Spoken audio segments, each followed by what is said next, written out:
ஆந்திராவில் 9 பேர் உயிரிழப்பு. ஒரே நேரத்தில் பக்தர்கள் கூடினால் நான் பொறுப்பல்ல.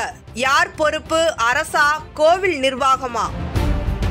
ஆந்திராவின் காசிபுக்கா நகரில் புதிதாக திறக்கப்பட்ட வெங்கடேஸ்வர சுவாமி கோவிலில் சர்வ ஏகாதசியை முன்னிட்டு கடந்த சனிக்கிழமை பக்தர்களின் கூட்டம் அலைமோதியது.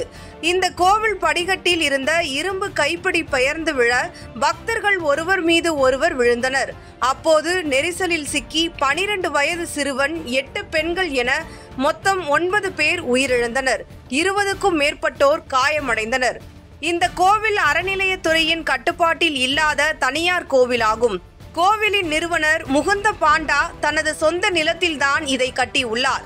நிகழ்ச்சி நடத்துவதற்கு முன்னர் உள்ளூர் காவல்துறைக்கு தகவல் தெரிவிக்கவோ, உரிய அனுமதிகள் அல்லது காவல்துறை பாதுகாப்பை கோரவோ கோவில் நிர்வாகத்தினர் தவறவிட்டதாக அரசு தரப்பில் விளக்கம் அளிக்கப்பட்டது. கோவில் நிர்வாகத்தினர் காவல்துறையினருக்கு தகவல் தெரிவித்திருந்தால் முறையான பாதுகாப்பு ஏற்பாடுகள் செய்யப்பட்டு கூட்டத்தை கட்டுப்படுத்தியிருக்கலாம் என்று முதல்வர் என். சந்திரபாபு நாயுடு வருத்தம் தெரிவித்தார்.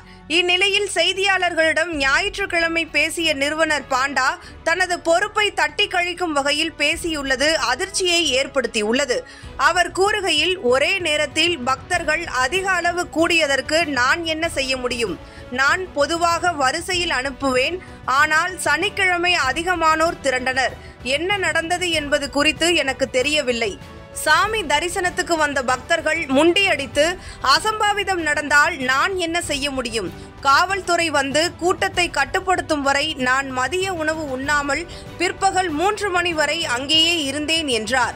பாதுகாப்பு விதிகளை மீறியதாக கோவில் நிர்வாகத்தினர் மீது BNS சட்டத்தின் சம்பந்தப்பட்ட பிரிவுகளில் காவல்துறை வழக்கு பதிவு செய்து சட்ட நடவடிக்கை ஏற்கனவே தொடங்கப்பட்டுள்ளது. இந்த நிலையில் கோவில் நிர்வாகி பொறுப்பற்ற வகையில் பேசியிருப்பது பலராலும் விமர்சிக்கப்பட்டு வருகிறது. Bigg Boss Tamil season 9 review show நான் வர தினமும் ராத்திரி 11:30 மணிக்கு. Subscribe to colour Kannadi media.